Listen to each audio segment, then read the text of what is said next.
Bharatiya Janata party के लोग जब भगवान को ही नहीं बख्श रहे तो फिर जनता का क्या हाल होगा।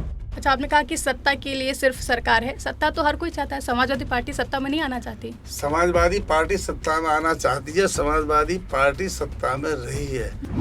आप भी मानते हैं पीएम मोदी कॉम्प्रोमाइज पीएम है? हाँ बिल्कुल कम्प्रोमाइज। आपने काम किया है मुलायम सिंह यादव जी के साथ भी और अखिलेश यादव जी के साथ भी। दोनों के कार्यकाल की अगर हम तुलना करें, दोनों की विचारधाराओं में क्या फर्क है? दोनों के साथ में किसके साथ आप ज्यादा सहज महसूस करते थे? परम आदरणीय श्रद्धेय स्वर्गीय नेताजी। इतने सालों से आप समाजवादी पार्टी से जुड़े हुए हैं, कभी मन नहीं हुआ कि आप भारतीय जनता पार्टी में चले जाएं, क्योंकि 2 बार से आपकी सरकार नहीं बन पाई है यहाँ पर उत्तर प्रदेश में, या फिर अभी तक ऑफर नहीं आया है? और अगर ऑफर आता है तो क्या आप जाएंगे? हमारे पास भी ऑफर आया था। भाजपा काफी ज्यादा आरोप लगाती है, एक शब्द इस्तेमाल करती है, कटमुल्ला। आप लोगों पे आरोप भी लगता है कि आप लोग मुसलमानों को ज्यादा फेवर करते हैं। जिस तरह से राम मंदिर में चोरी हुई है और जब महमूद गजनवी सोमनाथ मंदिर को तोड़ के गए थे, चोरी की थी, ये ज्यादा थी या वो ज्यादा थी? क्या समाजवादी पार्टी 27 में अपनी पार्टी में महिलाओं को 33% जो है आरक्षण देगी?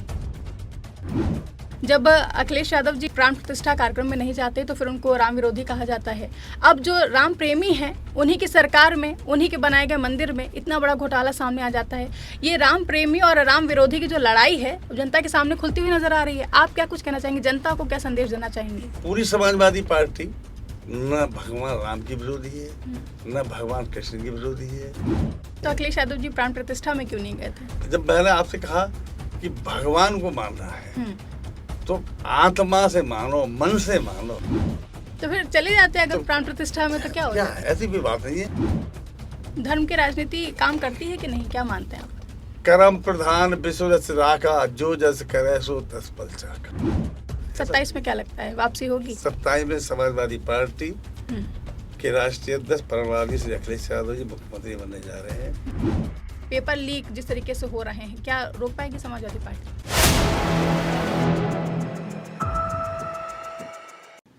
नमस्कार, मैं आकांक्षा और आप देख रहे हैं 4PM न्यूज नेटवर्क। 2027 में यूपी विधानसभा चुनाव को लेकर के अभी से ही तैयारियां शुरू हो गई हैं, जहां समाजवादी पार्टी हो या फिर बीजेपी, हर कोई अपनी अपनी रणनीति के तहत काम कर रहा है। इसी बीच असदुद्दीन ओवैसी ने सभी जो विपक्षी दल हैं उनको ऑफर दिया है कि वो गठबंधन कर सकते हैं, और ऐसी ही तमाम बातों को लेकर के कि समाजवादी पार्टी की आगे 27 को लेकर के रणनीति क्या है, पीडीए को लेकर के क्या है, बंधु राष्ट्र बनाने को लेकर के जो अखिलेश यादव का बयान आया है, इस पर क्या रणनीति है, इसी पर हम चर्चा करेंगे और जानेंगे कि आखिर समाजवादी पार्टी 27 की कैसी तैयारी कर रही है। हमारे साथ मौजूद हैं संभल से, गुन्नौर विधानसभा सीट से सपा विधायक राम खिलाड़ी सिंह यादव जी मौजूद हैं। सर, बहुत बहुत स्वागत है आपका। बहुत बहुत धन्यवाद आकांक्षा यादव जी। 4PM में आपने मुझे इनवाइट किया, मैं आपके सामने साक्षात्कार के लिए यहाँ पर बैठा हूँ। आपने जो शब्द कहे कि समाजवादी पार्टी के माननीय राष्ट्रीय अध्यक्ष जी पीडीए प्रभारी माननीय अखिलेश यादव जी समाजवादी पार्टी के हमारे नेता हैं। हम उनके मार्गदर्शन में, निर्देशन में काम करने वाले कार्यकर्ता हैं।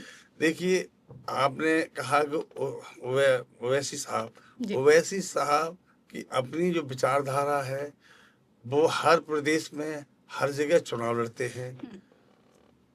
उनके चुनाव लड़ने से अपना वो हैदराबाद देख लें, अभी बंगाल में लड़े, बिहार में लड़े, तो हर जगह चुनाव लड़ते हैं। वो सिर्फ भारतीय जनता पार्टी को फायदा पहुंचाने का ही काम करते हैं और उनके पास कोई मुद्दा नहीं। अच्छा, जैसे हम देखते हैं कि ओवैसी जी ने बिहार में भी गए थे, वो खुद की गठबंधन का लिया जाए लेकिन नहीं किया गया, जिसका नुकसान देखने को मिला है। क्या उत्तर प्रदेश में भी यही गलती हो सकती है? क्या नुकसान हो सकता है? ये निर्णय हमारी पार्टी के परमाणु राष्ट्रीय अध्यक्ष जी का ही होगा। जो उनका निर्णय होगा वो हम सब लोगों को मानना। अच्छा, 27 का चुनाव है और हम देख रहे हैं कि पहले पीडीए का नारा दिया जा रहा था, और अभी जब इंडिया गठबंधन की बैठक हुई है तो अखिलेश यादव जी ने कहा है कि हम बंधु राष्ट्र बनाएंगे। ये बंधु राष्ट्र क्या है और पीडीए को क्या छोड़ दिया जाएगा? समाजवादी पार्टी के परमाणु राष्ट्रीय अध्यक्ष जी पीडीए को लेकर ही चल रहे हैं।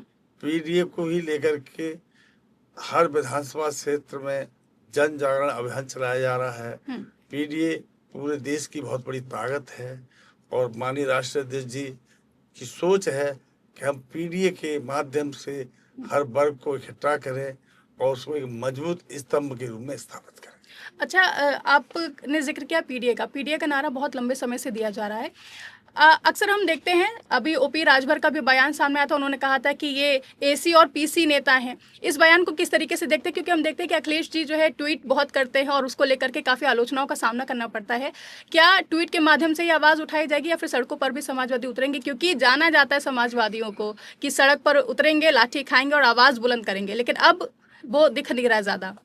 समाजवादी पार्टी पूरे प्रदेश के हर विधानसभा में संघर्ष कर रही है। तो थाना हो, चाहे तहसील हो, चाहे जिला मुख्यालय हो, आंदोलन, धरना प्रदर्शन के माध्यम से उन्हें जवाब दिया जाता है। और यहाँ तक सवाल है राजभर जी का, तो राजभर जी समाजवादी पार्टी के साथ गठबंधन करके चुनाव जीते है। अभी पीछे भी उनका पुत्र चुनाव हार चुका है और आगे 27 में पता लग जाएगा वो किस हैसियत में रह जाएंगे। अच्छा, आपने जैसे कि अभी मैंने जिक्र किया कि ओवैसी ने ऑफर दिया है कि सभी लोग गठबंधन कर सकते हैं, बाद में ना कहें कि चुनाव हार गए हैं, हमें नुकसान पहुंचा है। इसी बीच मटेरा विधानसभा जो क्षेत्र है वहां पर जो सपा का गढ़ माना जाता है, ओवैसी ने वहां से अपने दावेदार को उतारने की घोषणा कर दी है। क्या वहां पे नुकसान हो सकता है समाजवादी पार्टी को? किस तरीके से आप देखते हो, ओवैसी कोई वोट काट सकते हैं आपका समाजवादियों का या फिर नहीं? समाजवादी पार्टी के साथ दलित, पिछड़ा, बैकवर्ड, अकलियत, सर्व समाज है। समाजवादी पार्टी पूरे प्रदेश में मजबूती के साथ काम कर रही है और इलेक्शन लड़ने जा रही है। और बाकी निर्णय या निर्देश है माननीय राष्ट्रीय अध्यक्ष जी के हैं, जो उनका निर्णय होगा वो हम सम्मान करेंगे और उनके निर्देश पर ही हम चलने वाले समाजवादी पार्टी के कार्यकर्ता के रूप में काम करते हैं। राम मंदिर का जिक्र करते हैं, आजकल बहुत ज़्यादा विवाद चल रहा है और राम मंदिर के नाम पर ही काफ़ी वोट बटोरे गए हैं, जैसा कि आप लोग आरोप लगाते हैं कि भाजपा राम के नाम पर ठगी कर रही है और बड़ा घोटाला सामने आया है। 200 करोड़ का आरोप लगाए जा रहे हैं कि 200 करोड़ चंदा चोरी हो रही है और तमाम जो है वो FIR भी हुई हैं। किस तरीके से देखते हैं, राम के नाम का इस्तेमाल किया जा रहा है? भारतीय जनता पार्टी धर्म के नाम पर ही चुनाव लड़ती है। उसके पास गांव, गरीब, किसान, रोजगार, बेरोजगार, शिक्षा के लिए कोई समय नहीं है, न कोई योजना है। राम मंदिर के नाम पर चुनाव लड़ा गया, एक एक ईंट जोड़ के राम मंदिर का निर्माण किया गया, लेकिन ये सब जानते हैं कि आज राम मंदिर के नाम पर क्या हुआ। तो ये भगवान के लिए भी धोखा दे सकते हैं, जनता को भी धोखा देने का काम करते हैं। अभी तो 200 करोड़ की बात चल रही है। अगर निष्पक्ष पूरी तरह से सच्चाई से जांच हो तो ये हजारों करोड़ से ऊपर घोटाला जाएगा, क्योंकि कितने लोगों ने दान किया है। अभी तो नकदी की जांच हो रही है, लेकिन जो धातुएं चढ़ाई गई है, जो लोगों ने अपनी स्वेच्छा से चांदी या सोना, अन्य धातुओं को भगवान के लिए अर्पण किया गया है, उसका तो कोई पता ही नहीं है। इन सब चीजों की जानकारी की जाए, निष्पक्ष जांच हो, तब ये पता लगा कि भारतीय जनता पार्टी के लोग जब भगवान को ही नहीं बख्श रहे तो फिर जनता का क्या हाल होगा। तो जय श्री राम कहिए और आगे बढ़ते रहिए। आगे बढ़ते रहिए। एक जनता को गुमराह करने का काम है, बिल्कुल धोखा है। ये भारतीय जनता पार्टी जो है न धर्म को मानने वाली है, न मानव को मानने वाली है। ये सिर्फ सत्ता की भूखी है। हम सत्ता में बैठे रहे और जो चाहे वो करते रहे, ये इनका सिद्धांत है। इनके यहाँ कोई धर्म नहीं है, कोई कर्म नहीं है। गांव, गरीब, मजदूर, किस तरह से लोग गांव में रहते हैं, आग एक एक खाद की बोरी के लिए गांव के लोग परेशान हैं, दुखी बैठे हैं, लोग परेशान हैं। इनकी नहीं सोच है किसानों की, गरीबों की। ये सब बात आने कमरों में बैठ के कानून माने लोग। अच्छा, आपने कहा कि सत्ता के लिए सिर्फ सरकार है, सत्ता तो हर कोई चाहता है, समाजवादी पार्टी सत्ता में नहीं आना चाहती। समाजवादी पार्टी सत्ता में आना चाहती है, समाजवादी पार्टी सत्ता में रही है। परम आदरणीय माननीय स्वर्गीय श्री नेताजी भी उत्तर प्रदेश के मुख्यमंत्री रहे, उनके कार्यकाल को जनता याद करती है। और समाजवादी पार्टी के राष्ट्रीय अध्यक्ष माननीय श्री अखिलेश यादव जी 12 से 17 तक उत्तर प्रदेश के मुख्यमंत्री रहे, उनके कार्यकाल को आज भी याद किया जाता है कि उस समय लोग कितने खुश थे, कितनी नौकरियां मिलती थी। आज हर नौकरी आउटसोर्सिंग और संविदा के रूप में कर दी गई है। अस्पतालों में डॉक्टर नहीं, अस्पतालों में दवाइयां नहीं, लोग परेशान हैं। गांव की सड़कें टूटी पड़ी हैं, कोई हाल बेहाल है। गेहूं की खरीद हो चाहे किसानों के वस्तुओं की खरीद हो, हम्म। उनको वाजिब मूल्य कहीं नहीं मिलता है और परेशान। अच्छा, मांग की जा रही, कई लोग इच्छा जता रहे हैं कि सीएम योगी को प्रधानमंत्री बनाना चाहिए। आप इस तरह क्या इस बात से तालमेल रखते हैं? क्या आप चाहते हैं कि योगी आदित्यनाथ प्रधानमंत्री बने? क्या आप योगी आदित्यनाथ को पसंद करते हैं? उत्तर प्रदेश की जनता देख रही है योगी जी ने क्या किया है उनके साथ में। हम्म। और ये फिर ये तो मैटर जो है फिर भारतीय जनता पार्टी का है, समाजवादी पार्टी का, इससे कोई मतलब नहीं है। हम लोग तो ये चाहते हैं अखिलेश यादव जी उत्तर प्रदेश के मुख्यमंत्री बने और फिर देश के प्रधानमंत्री बने, ये हम लोग की इच्छा है। अच्छा, आप बहुत लंबे समय से समाजवादी पार्टी से जुड़े हुए हैं और आपको काफ़ी ज़्यादा भरोसेमंद नेता के रूप में देखा जाता है। आपने काम किया है स्वर्गीय मुलायम सिंह यादव जी के साथ भी और अखिलेश यादव जी के साथ भी। दोनों के कार्यकाल की अगर हम तुलना करें, जो कि शायद की भी नहीं जा सकती क्योंकि दोनों अपनी अपनी जगह पे काम कर रहे हैं, लेकिन आपने दोनों के साथ काम किया है। दोनों की विचारधाराओं में क्या फ़र्क है? दोनों के साथ में किसके साथ आप ज़्यादा सहज महसूस करते थे अपनी बातें रखने में, या फिर कोई भी मुद्दा होता था तो उसको पहुँचाने में? परम आदरणीय श्रद्धेय स्वर्गीय नेताजी जन जनमानस में पूरी तरह से समस्या का समाधान करते थे। वो उत्तर प्रदेश के मुख्यमंत्री रहे, उनकी सबकी समस्या समाधान किया, समाजवादी पार्टी को मजबूत किया, गरीब दलित पिछड़े अकलियतों का साथ दिया। उसी प्रकार से समाजवादी पार्टी के राष्ट्रीय अध्यक्ष माननीय श्री अखिलेश यादव जी भी उनके पद चिन्हों पर चल करके समाजवादी पार्टी को आगे बढ़ाने का काम कर रहे हैं और पूरी तरह से उत्तर प्रदेश की जनता को संतुष्ट करने के लिए काम कर रहे हैं। अच्छा, 27 का अगर चुनाव की बात कर रहे हैं तो लगातार पीडीए और अब ये बंधु राष्ट्र बनाने का जिक्र किया गया है। बंधु राष्ट्र क्या है? ये नया कहाँ से नारा निकल कर आ रहा है? और क्योंकि अभी तक पीडीए ही सुनने को मिल रहा था, बंधु राष्ट्र को लेकर के क्या रणनीति है या फिर ये क्या है, इसको अभी जनता समझ नहीं पा रही है। समाजवादी पार्टी के राष्ट्रीय जी या इंडिया गठबंधन की मीटिंग हुई तो इस बारे की मुझे भी ज्यादा जानकारी नहीं है, लेकिन हम लोग तो इस समय अपनी विधानसभा क्षेत्र गुन्नौर में ही पूरी तरह से लगे हुए हैं और गुन्नौर के प्रत्येक गांव में जा रहे हैं, उनकी समस्याओं को सुन रहे हैं। जहां भी लोग जनता बुलाती है तो उनके घर पर जाते हैं, उनकी समस्या समाधान। भाजपा काफी ज्यादा आरोप लगाती है, एक शब्द इस्तेमाल करती है, कटमुल्ला। इस शब्द को आप किस तरीके से देखते हैं? अखिलेश यादव जी जब सुनते हैं उनका क्या रिएक्शन होता है? ये बड़े दुखद बात है। किसी भी महान व्यक्ति के लिए किसी के धर्म पर उस टिप्पणी करने का कोई अधिकार नहीं है। बल्कि धर्म के तो रक्षक बोलते हैं खुद को भाजपा वाले, तो फिर ऐसी टिप्पणियां क्यों करते हैं? वो मानव को मानने वाले लोग नहीं हैं। इस देश में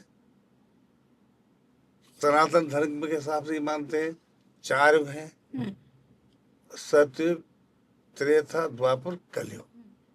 इसमें हम सब लोग मानव हैं। इस मृत्यु लोक पर वास करते हैं, अपने अपने कर्म करने के लिए हम लोग यहाँ पर आए हुए हैं। लेकिन एक राजनीतिक रोटियां सेकने के लिए ये धर्म के नाम का दुरुपयोग करते हैं, लोगों के अपशब्द का प्रयोग करते हैं। ये एक अच्छी बात नहीं है। अच्छा, आप लोगों पे आरोप भी लगता है कि आप लोग मुसलमानों को ज़्यादा फेवर करते हैं, ऐसा भाजपा कहती है कि आप लोगों ने बढ़ावा दिया है। क्या ऐसा है? क्योंकि वो लगातार भाजपा समाजवादी पार्टी पर आरोप लगाते रहते हैं, ऐसे तमाम आरोप कि आप लोग मुसलमानों को ज़्यादा बढ़ावा देते हैं। अगर सोचा जाए आज इस समय की जो परिस्थितियां हैं, जिस तरह से राम मंदिर में चोरी हुई है और जब महमूद गजनवी सोमनाथ मंदिर को तोड़ के गए थे, चोरी की थी, तो ये ज्यादा थी या वो ज्यादा थी? आज की स्थितियों में ये बहुत बड़ी डकैती है। आज कानून व्यवस्था है, बाबा साहब के सिद्धांतों पर काम करने वाले समाजवादी के हम लोग हैं, महात्मा बुद्ध के सिद्धांत पर काम करने वाले हम लोग हैं। तो आप ये बताइए कि आज कानून के राज्य में इस तरह की इतनी बड़ी डकैती मंदिर में हो जाए और वो भी धर्म का काम करने वाली पार्टी, तो ये धर्म के ठेकेदार है। जब कानून है तो तत्काल जिन लोगों ने चोरी की है उनको सजा दी जाए, उनको जेल भेजा जाए। आज कानून व्यवस्था अगर आ जाए, बाबा साहब के सिद्धांत पर चलने वाले को देश चलना है।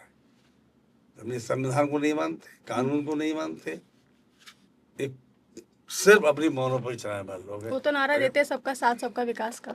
सबका साथ सबका विकास फिर धर्म की बात क्यों करते हो? हम्म, सब धर्म सब एक ही तो है, इंसान सब एक ही तो है। बिल्कुल।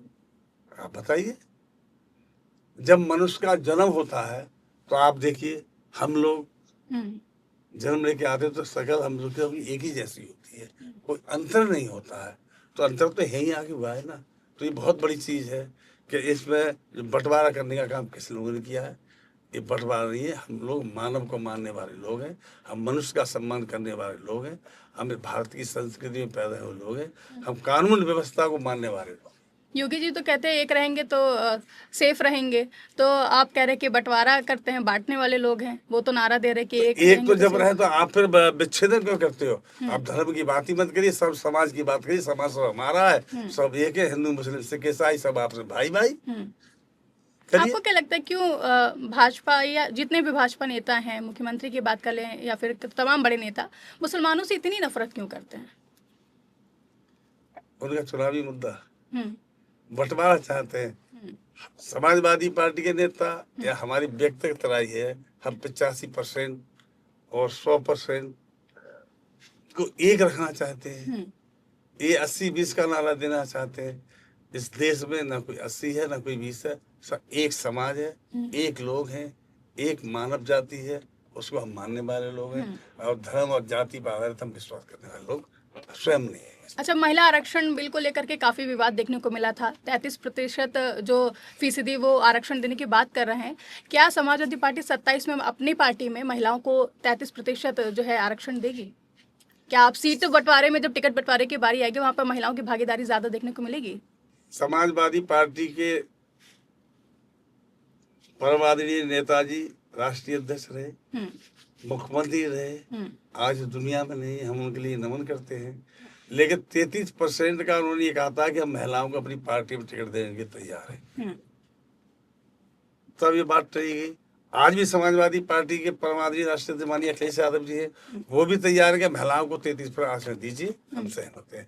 और जब 33% आरक्षण लोकसभा में गत वर्ष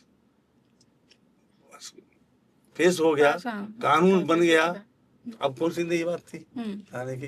ये जनता को गुमराह करने का काम अच्छा, किया बहुत ज्यादा था, इसका धोखा मुद्दा करने का। उठाया गया था कि विपक्ष जो है महिलाओं के खिलाफ है, विरोधी है, इस तरीके की भी बातें कही गई थी। और मुद्दा यही था कि परिसीमन बिल को लेकर के आप लोग विरोध कर रहे थे। इसको कैसे जस्टिफाई करते हैं जब आप ये महिला आरक्षण या फिर ऐसे आरोप लगते हैं जिसमें गुमराह करने की कोशिश की जाती है, जैसा आपका भारतीय कहना जनता पार्टी के जितने भी नेता लोग, अब आप सब लोग देखते हैं, आप इसी प्रदेश में रहते हैं, कि जो हर चीज को ऐसे घुमा के लाते हैं कि जनता में भ्रम पैदा हो और विपक्ष बदनाम हो और हम कोई काम करें नहीं। इसीलिए यही मुद्दा था कि महिलाओं को आरक्षण देने का, महिलाओं को आरक्षण देना नहीं था, खाली एक गुमराह करना था और गुमराह करके मामले को रफा दफा करना था। ये इनकी नीति रहती है, हर जगह बात होती है।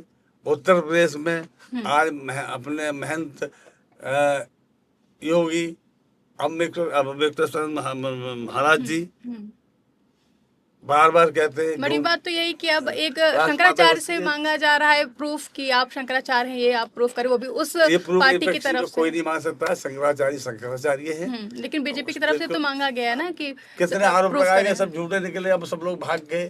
तो अब ये महात्मा संत हैं, इनके बारे में हम कुछ नहीं कहना चाहते, लेकिन ये है कि देश में भारतीय जनता पार्टी ने पूरे देश को, पूरे प्रदेश को गुमराह करने का काम किया है। हम तो यही चाहते हैं, परम आदरणीय समाजवादी पार्टी के राष्ट्रीय अध्यक्ष जी पीडीए की लड़ाई लड़ रहे हैं, जनता में संघर्ष हो रहा है, गरीब दलित पिछड़ों की आवाज सुनी जा रही है, और समाजवादी पार्टी भारतीय जनता पार्टी द्वारा इतना भ्रष्टाचार किया जाए उसका पुरजोर विरोध करती है। हर थाने पर, तहसील पर हम लोग लड़ाई लड़ते रहते हैं। ये लड़ाई है, जनता बहुत परेशान है, जनता दुखी है, और जब 27 में चुनाव होगा तो उत्तर प्रदेश में समाजवादी पार्टी के राष्ट्रीय अध्यक्ष परम आदरणीय अखिलेश यादव जी मुख्यमंत्री बनेंगे। अच्छा, बतौर सपा विधायक आपसे एक बहुत ही तीखा कह लीजिए या सीधा सवाल पूछने जा रहे हैं कि पश्चिम बंगाल का चुनाव आपने देखा ही होगा, और जो इस वक्त हालात है वहां पर की पार्टी पूरी तरीके से टूट गई, बिखर गई हो, और जो सायोनी घोष पहले बड़े बड़े दावे कर रही थी कि हम नहीं जाएंगे दूसरे पार्टियों में, आज धोखा दे दिया है।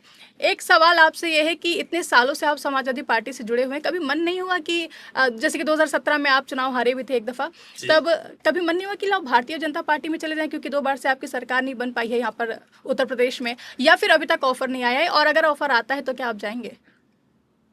हम स्वयं अपनी बात करना चाहते हैं। हमारी विचारधारा गांव, गरीब, किसान, मजदूर की रही है और परम आदरणीय श्रद्धेय नेताजी मुलायम सिंह यादव से जुड़ी रही है। उनके सिद्धांत पर चलने वाले लोग हैं। डॉक्टर राम मनोहर लोहिया के सिद्धांत पर चलने वाले लोग हैं। जनेश्वर मिश्रा जी के सिद्धांत पर चलने वाले हम लोग हैं। लोकनाथ जयप्रकाश के सिद्धांत चलने वाले हम लोग हैं। हम लोग कभी हिलने वाले डिगने वाले नहीं हैं। हम स्वार्थी नहीं हैं। हमारे पास भी ऑफर आया था 96 में। हाँ, जब हम विधायक थे 96 में, तो 98 में हमारे यहाँ परमाजी सदन नेताजी लोकसभा चुनाव लड़ रहे थे। तो हम लड़ाया था, उस समय जनता दल से विधायक थे। तो नेताजी वहां से जीत के आए थे। तो कल्याण सिंह हम और ये जगदम्बा पगाल मुख्यमंत्री 24 घंटे के लिए बने थे। तब दोनों दल टूट फूट हुई थी। लोकतांत्रिक कांग्रेस बनी थी, बसपा भी टूट गई थी उसमें। तब फिर मुख्यमंत्री जी मायावती जी छोड़ के चली गई थी। तो आया था मौका, लेकिन हमने इन चीज़ों को कभी गवारा नहीं किया, ना ऐसा सोचा, क्योंकि जनता ही चुनाव जिताती है। और जिस सिंबल से हम लोग जीत के आते हैं, हमें उस सिंबल के साथ रहना है।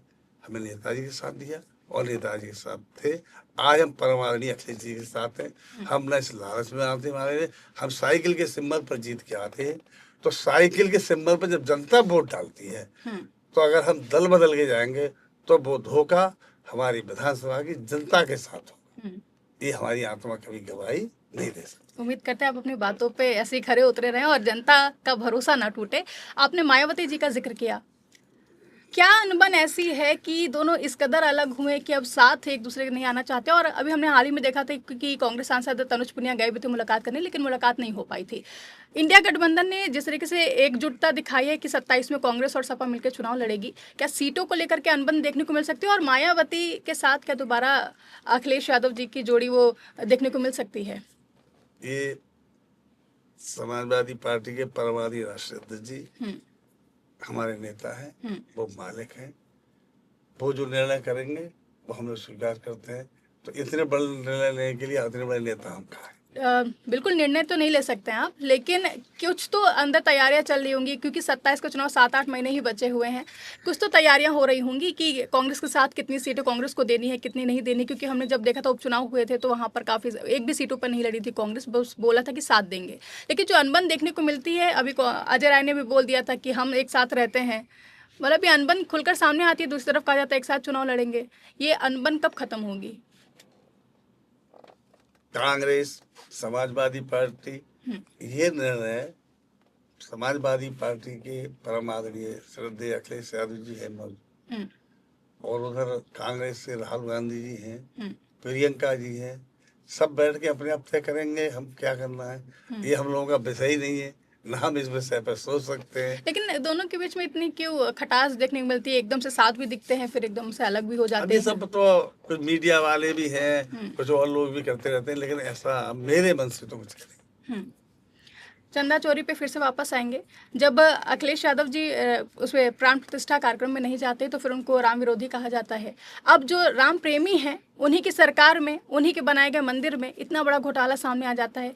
ये राम प्रेमी और राम विरोधी की जो लड़ाई है जनता के सामने खुलती हुई नजर आ रही है। आप क्या कुछ कहना चाहेंगे? जनता को क्या संदेश देना चाहेंगे? समाजवादी पार्टी के राष्ट्रीय अध्यक्ष जी परम आदरणीय श्रद्धेय अखिलेश यादव जी या पूरी समाजवादी पार्टी न भगवान राम की विरोधी है, न भगवान कृष्ण की विरोधी है। ब्रह्मा विष्णु महेश सर्वोच्च है, न उनकी विरोधी है। तो अखिलेश यादव जी प्राण प्रतिष्ठा में क्यों नहीं गए थे? जब इन्वाइट नहीं करोगे, आरोप लगाए जाएंगे, तो प्राण प्रतिष्ठा वो तो जब चाहे तब जा सकते हैं। ये बात नहीं है। इधर अपने, जब मैंने आपसे कहा कि भगवान को मानना है, तो आत्मा से मानो, मन से मानो, तो फिर चले जाते हैं अगर प्राण प्रतिष्ठा में, तो क्या हो जाता है? ऐसी भी बात नहीं है। भगवान तो अंदर सबके अंतर कण में व्याप्त है, तो उसमें कोई दिक्कत नहीं होती है। भगवान कृष्ण ने ये भी कहा है, गीता आप नहीं पढ़ी हो, मैंने तो पढ़ी है, हमने भी पढ़ी है कि एक बार सुबह को उठते ही कोई व्यक्ति अगर मेरा नाम ले ले तो उसका उद्धार हो जाता है। तो ये तो एक प्रकृति है, भूमंडल है। भगवान न आपने देखा, न हमने देखा, किसी नहीं देखे। तो सूक्ष्म प्रक्रिया है और ये प्रभु की लीला है, कृपा है। हम सब उनके ऊपर चलने वाले हैं, उनके उस पर चल रहे हैं हम लोग। ऐसा कि कुछ नहीं है। धर्म की राजनीति काम करती है कि नहीं, क्या मानते हैं आप? कर्म प्रधान विश्व रच राखा, जो जस करे सो तस फल चाखा। हम्म। कर्म प्रधान है, भगवान कृष्ण ने कहा। लेकिन अब धर्म की कर्म पे राजनीति विश्वास करके करने भाजपा 2 बारी से सरकार में है, सत्ता में है उत्तर प्रदेश में। तो ये सब समाजवादी समय की पार्टी का बातें हैं। जब समय आएगा तो परिवर्तन हो। 27 में क्या लगता है, वापसी होगी? 27 में समाजवादी पार्टी हम्म। के राष्ट्रीय अध्यक्ष परमवादी श्री अखिलेश यादव जी मुख्यमंत्री बनने जा रहे हैं। उसे कोई नहीं रोक सकता है। 2024 लोकसभा का चुनाव देखा, समाजवादी पार्टी जीती हुई, कितने सांसद हैं। और भाजपा तो हर मोर्चे पे फेल है। अब आप देखिए पंचायत का चुनाव नहीं करा पाए ये लोग, करा नहीं पाए ना। अब कोई कह देता है साहब समाजवादी पर, समाजवादी कोई मालिक है, आप जब सरकार में रहे तो आप अपना चुनाव कराइए। बिल्कुल। तो नहीं करा पाए चुनाव के लिए। अब प्रधानों के लिए लॉलीपॉप दे दिया कि आपको प्रशासक नियुक्त किया जा रहा है। प्रधान दुखी बैठे रो रहे हैं कि हमारा काल क्यों बढ़ा दिया, हमारा चुनाव करा दिया जाता। एक काम करने का अधिकार किसी प्रधान को नहीं है कि नई कार्य योजना बनाए, नया काम कराए, सड़क डलवाए या नाली या खंजा डलवाए। परेशान धोखा है प्रधानों के साथ। 27 में अगर सरकार बनती है, क्या अलग मुद्दे देखने को मिलेंगे? क्या महिलाओं की सुरक्षा या फिर आरक्षण का मुद्दा, और जिस तरीके से क्राइम बढ़ रहे हैं, इन सब पर कोई रोक लगेगी? और सबसे बड़ा मुद्दा है रोजगार की, पेपर लीक जिस तरीके से हो रहे हैं, क्या रोक पाएगी समाजवादी पार्टी? जब सरकार बनेगी ये तो उसके बाद परमाणु राष्ट्रीय निर्णय लेंगे कि उन्हें क्या क्या करना है। लेकिन मुझे उम्मीद और विश्वास है कि 12 से 17 तक न कोई पेपर आउट हुआ था, तो निष्पक्ष परीक्षाएं हुई थी, निष्पक्ष रिजल्ट आउट हुए थे, लोगों को नौकरी मिली थी। लेकिन आज तक 10 साल होने जा रहे हैं अब भारतीय जनता पार्टी की सरकार में न कोई निष्पक्ष नौकरी मिली है, न निष्पक्ष परीक्षा हुई है। हर परीक्षा आउट हुई है और पेपर आउट हुए हैं। छात्र परेशान है, बेरोजगार परेशान है। जिस तरह से आप देख रहे हैं कि टेट प्राइमरी के अध्यापक पर टेट की परीक्षा दी जाएगी। अब बताइए कितने पुराने वो अध्यापक हैं, उन बेचार गरीबों के लिए, बेचारों के लिए क्या पता कि टेट की परीक्षा पास होंगे नहीं होंगे। तो इस सब तरफ से शोषण किया जाता है, लोगों को गुमराह किया जाता है और वहाँ आम जनता के लिए दबाव में रखने का काम किया जाता है। अच्छा, कुछ नेताओं के नाम लेंगे, उनका नाम सुनते ही आपके मन में क्या ख्याल आता है, उनके काम को लेकर के क्या उसका आप जिक्र करिएगा। सबसे पहला नाम है मुलायम सिंह यादव। परम आदरणीय श्रद्धेय स्वर्गीय नेताजी का हम नाम लें तो हम कोई इतनी बड़ी औकात नहीं है। वो महान थे, जनता के कण कण में बसे हुए थे। जब नेताजी हेलीकॉप्टर से जाते थे तो नीचे जो महिलाएं काम करती खेतों में तो सिर ढक लेती थी कि नेताजी जा रहे हैं, तद्दा जा रहे हैं। तो उनका बहुत बड़ा सम्मान था। उनके बारे में हम आपको क्या बताएंगे। नहीं, एक शब्द में बस जवाब दीजिएगा। जैसे कि हमने नाम लिया मुलायम सिंह यादव जी, तो एक कोई शब्द उनके लिए जो आपके अंदर से आता हो, चाहे सम्मान हो या फिर उनके काम को लेकर के, वो एक शब्द। ऐसे ही जब बाकियों के नाम लेंगे तो नेताजी देश के सर्वोच्च नेता थे और नेताजी बहुत महान नेता थे। उनके बारे में कुछ कह नहीं सकते। प्रधानमंत्री नरेंद्र मोदी, अब आप रोज देख रहे हैं कि माननीय प्रधानमंत्री जी अमेरिका के आगे झुक रहे हैं, कभी रूस के आगे झुक रहे हैं। राहुल गांधी कहते हैं कॉम्प्रोमाइज्ड पीएम है, आप क्या कहते हैं? प्रधानमंत्री आपके लिए क्या हैं, आप किस तरीके से देखते हैं? पीएम मोदी जी हर जगह झुकने का, दबाव में रह के काम करते हैं कि न डीजल पर कंट्रोल कर पाए, न पेट्रोल पर कंट्रोल कर पाए।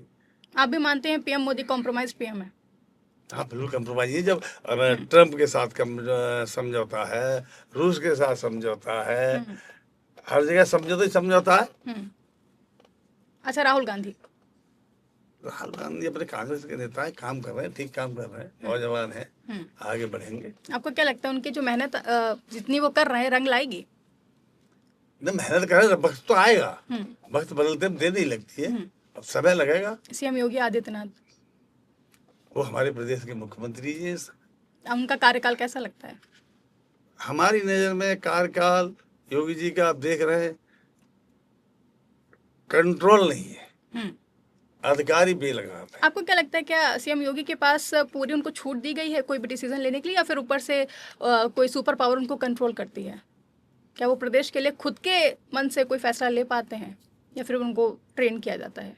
अब ये तो उन्हीं लोगों को जानकारी होगी, लेकिन हम तो प्रदेश में देख रहे हैं कि कोई नया काम तो योगी जी भगवा नहीं है आज तक। न कोई बहुत बड़ा मेडिकल कॉलेज खुला, न कहीं IIT खुली, न कहीं एम्स की स्थापना भारत सरकार से करा पाए पूरे उत्तर प्रदेश में, न कोई बिजली घर बना। जब समाजवादी पार्टी के मुखिया परम आदरणीय राष्ट्रीय अध्यक्ष थी, उत्तर प्रदेश में सरकार बनाई थी, उस समय 47,000 मेगावाट बिजली थी और 24,000 मेगावाट बिजली का उत्पादन 2017 तक छोड़ा था उन्होंने।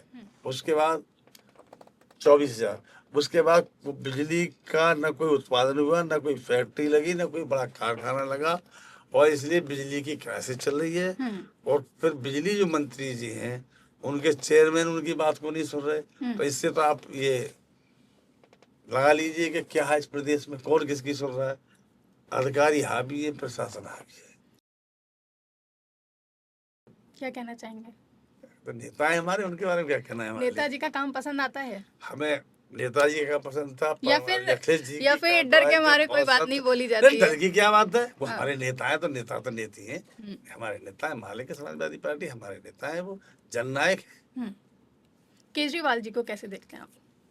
केजरीवाल जी बेचारे मेहनत की, काफी की, दिल्ली में अच्छा काम किया उनके उन्होंने। ऊपर जिस तरीके से आरोप लगाए गए, आपको क्या लगता है घोटाला सब के? झूठे आरोप थे, कोर्ट का निर्णय नहीं सुना आपने, बाइज्जत बरी नहीं हुए।